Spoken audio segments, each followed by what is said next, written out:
Uyathi ngingene ngesmile kulomnyaka. Nakuleli langa lalamuhla ngingene ngesmile. Uyathi leni ngingconcоthile. Ngase ngiva ngathi kunelivi lelithi ungubani. Ngathi wo ngimi khunjuliwe.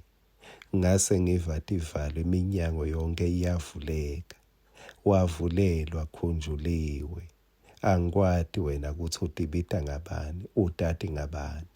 Kepha mina sengikhethile. Ngingukhunjuliwe.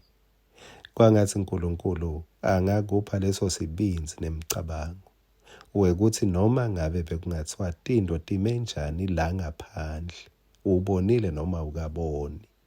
Kepha tigitakho tithi nangukhunjuliwe. Nasi ngwaselisuku sakavuka udle. Ngicela sibuyele kule ngoma. Encwadini yamakhosi esibili sahluko 3 verse 15. Kodwa letha lapha umdlali welihabhu.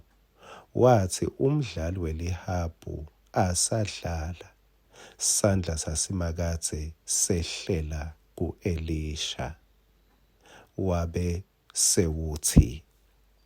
Kusho ukuthi ke sekuyalandzela ukuthi wathini. Ngobe kwathi kusadlala leyo ngoma. Sandla saNkulunkulu sehlela kuye. Ukudvebele lokho. Yathi ingoma isadlala. Kwathi kusahlatshelelwa.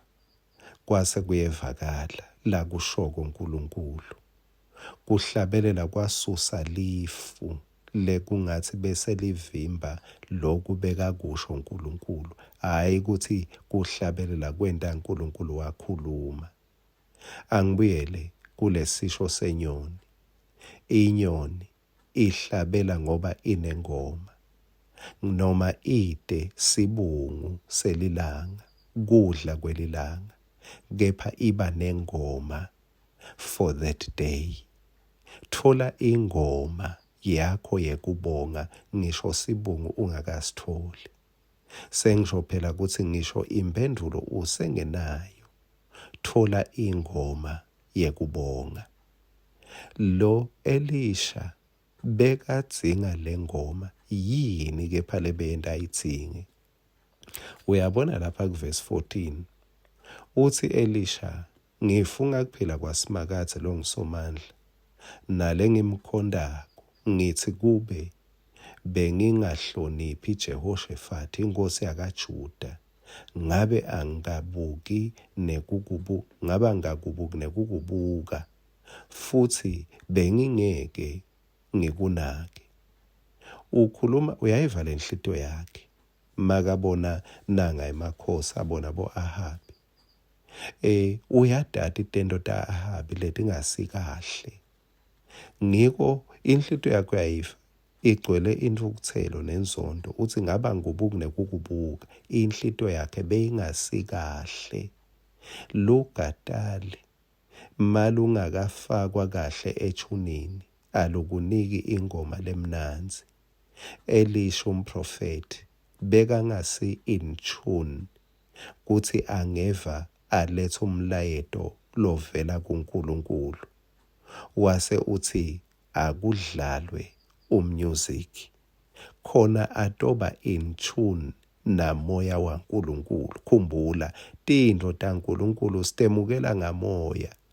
Ngeke sitemukele simo senhlito yethu sikabi.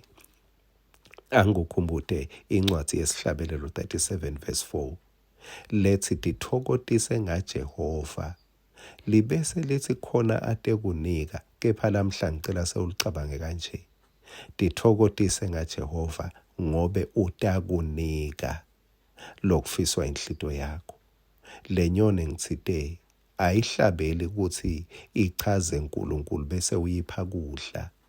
Kepha ihlabela ngoba iyade ukuthi uNkulunkulu utangipha kudla.